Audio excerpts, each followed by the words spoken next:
you are born with all the eggs you'll ever have. A baby girl's ovaries hold about 1 million of them, and the number only ever goes down. About once a month, one egg matures, and the rest of the supply quietly shrinks. By 50, the shelf is almost empty. The eggs run out. Fertility ends. That part is normal. For almost every animal on Earth, that's the end of the story. But for humans, the story wasn't over. Here's the part that isn't. A body keeps going.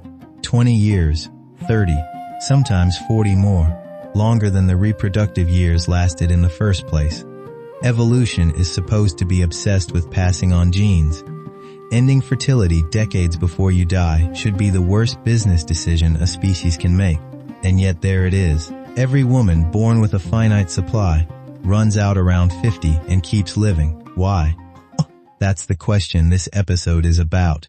And the answer is the reason you have a grandmother. Almost nothing else on Earth does this.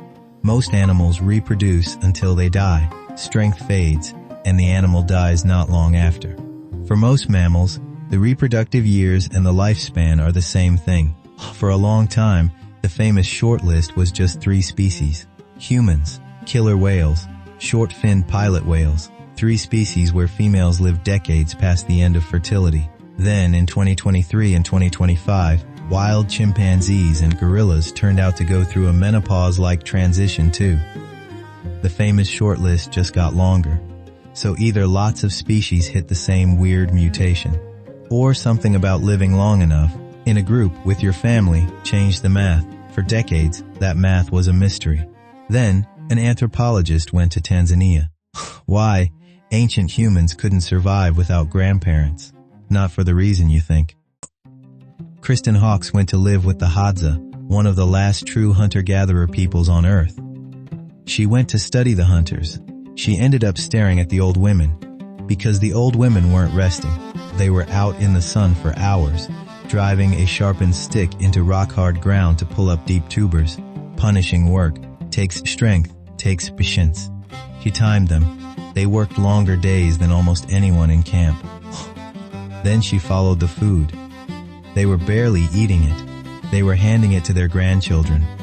When a grandmother was working, those children gained weight, and when a mother had a new baby, grandmother absorbed the gap. The older child kept eating. The mother could have the next child sooner and still keep the last one alive. A chimp mother waits about 5 years between births. A foraging human mother often manages 3. That's the grandmother hypothesis.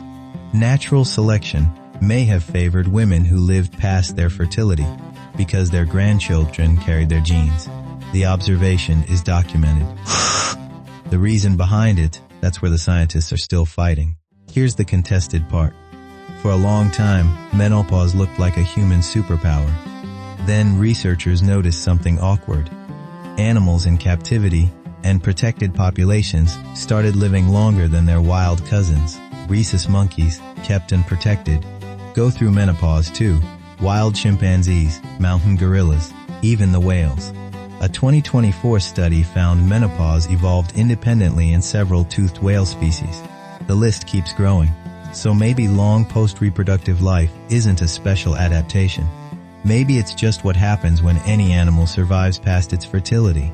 The eggs have a shelf life. The body, if nothing kills it, doesn't. The grandmother hypothesis says the long life came first and then got useful. The other theory says the long life is just the trend, and grandmas are the bonus. Both are on the table. We don't know which is right, and either way, the human story holds.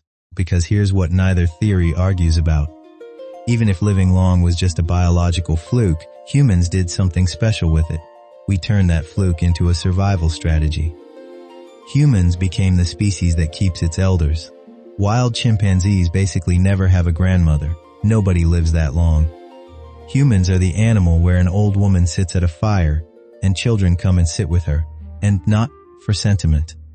For what they knew, and the obvious answer about what they knew is wrong.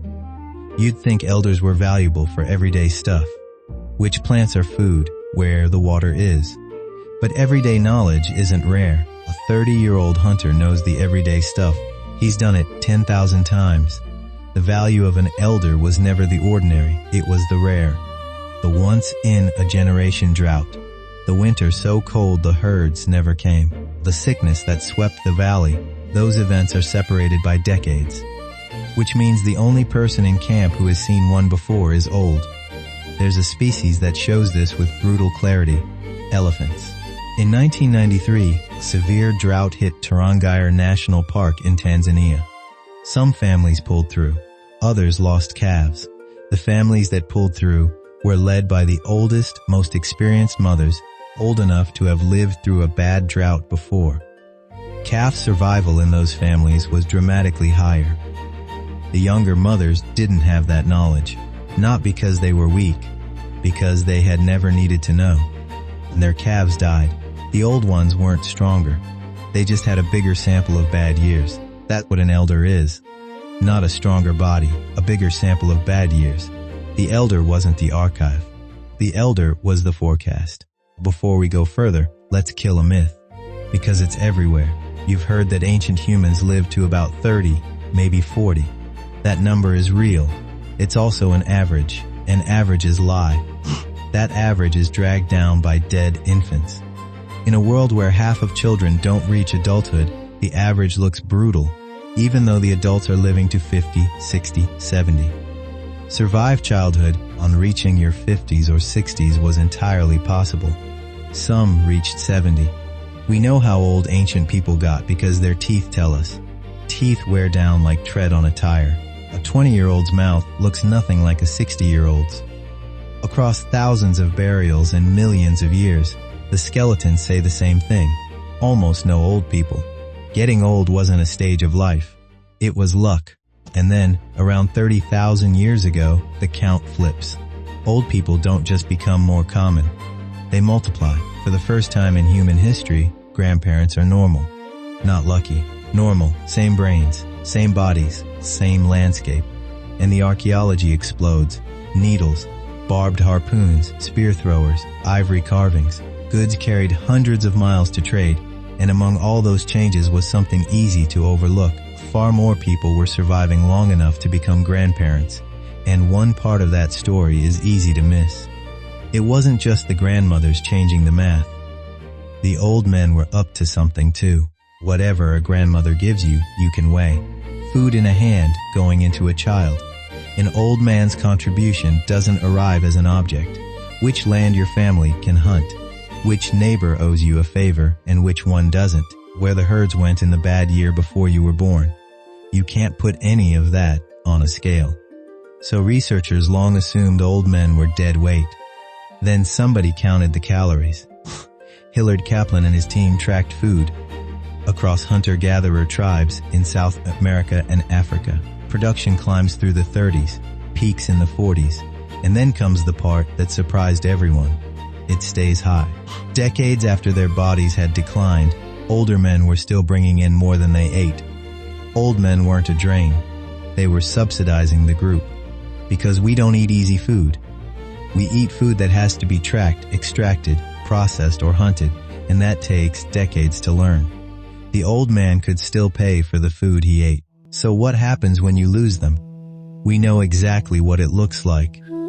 Because it happened to real people in recorded history. In the 1800s, when Europeans first reached the northernmost people on Earth, the Inuit of northern Greenland, they found them living without the kayak. No boats at all on a coast where boats were survival, no bows, no fish spears. The knowledge had been lost during their long isolation.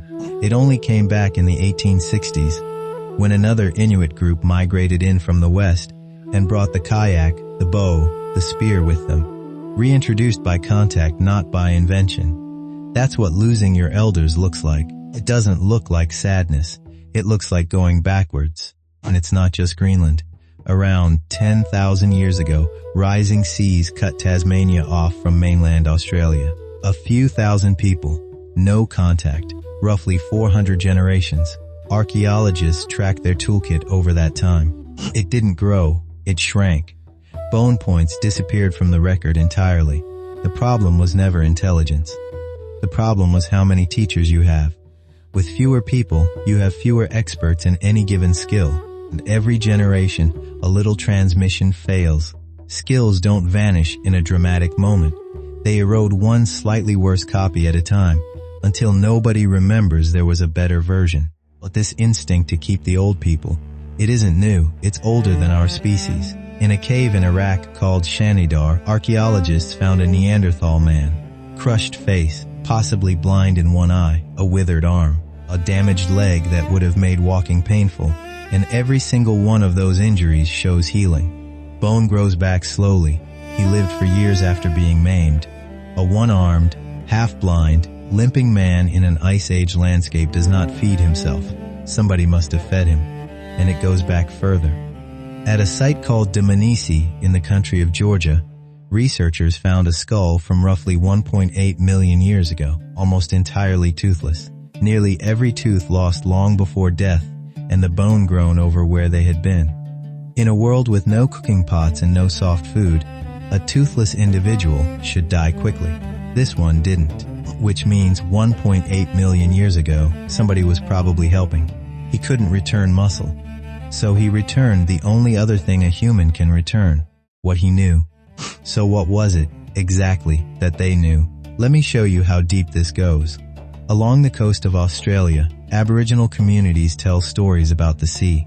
Stories about a time when the coastline sat further out, when you could walk to islands that are now offshore, when a place that is now open water was hunting ground. Geographers cataloged these accounts from over 20 separate coastal groups. Then they compared them to the sea level record. The sea stabilized roughly 7,000 years ago, which means any accurate memory of a lower coastline is older than that. 7,000 years. That's older than the pyramids, older than writing itself. 250 generations of people, passing a description of a shoreline down a chain of voices, with no writing. Not one link in that chain could break. That's what oral tradition is actually for. It isn't entertainment, it's a storage medium, and elders are the drives, so they built redundancy. No single elder knew everything. Plants, weather, animal behavior, ritual, genealogy, territory. If one person died, the whole library didn't burn, and they mapped the knowledge onto the land itself. That rock is where a specific event happened. That bend in the river is where a specific rule applies. Walk the route, and the land reminds you of the story. Move people off their land, and you don't just take the land. You take the filing system. Now flip to today. We eventually solved the storage problem. Writing, printing, hard drives. Knowledge stopped dying when a person died. So by the old logic, elders should be obsolete. You don't need your grandmother to tell you where the water is. You have a map in your pocket, but look closely at what actually got stored. We stored facts brilliantly. We stored judgment almost not at all. How to hold a family together through a bad decade. How to know when to leave and when to endure. What a crisis feels like from the inside and how it ends. None of that digitized well. It's still stored the old way. And people who are running out of time. Somebody in your family is currently the last copy of something. A story. A recipe, a reason, a name. Nobody has written it down, and when they go, the file doesn't get corrupted or gets deleted. So the paradox from the start, the eggs that run out at 50 while the body lives on, it has a human answer after all. The species that kept its grandmothers is the species that kept its memory. Your ancestry is an unbroken chain of people who survived long enough to pass something on. Hundreds of thousands of years of somebody older, sitting down with somebody younger and saying, listen, this is what happened last time. So go back to that fire. The eggs ran out and the body kept going, and the old woman kept working. She was the drought map and the medicine cabinet. She was the reason the children ate in a bad month, and the old man beside her. He was the tracking manual and the territory map. He was the one who taught a 14-year-old how to read a hoof print in wet ground. Between them, they held every mistake their people had made in 70 years, and every recovery from it. If they died, that band didn't lose two people. They lost the last copy. That's why they were carried. Not because anyone was being kind, though they may have been. Because they were the difference between a family that survived the next disaster and one that didn't. So the next time you see your grandmother, or call her, Or even just think about her. Remember what you're actually looking at. You're looking at the reason your line didn't end. Somewhere along that unbroken chain, a grandmother chose to feed someone else's child. That child grew up. That child is you. You are alive because someone's grandmother chose to feed someone else's child. And the old humans understood one more thing about that chain. It doesn't just run backward, it runs forward. Right now, somebody in your family is the last copy of something. You know the one. Ancient humans survived because somebody remembered what happened last time. Somebody in your family still does. Ask them. Before the last copy disappears, the fire that kept us alive had one more job. It made a place where people weren't alone.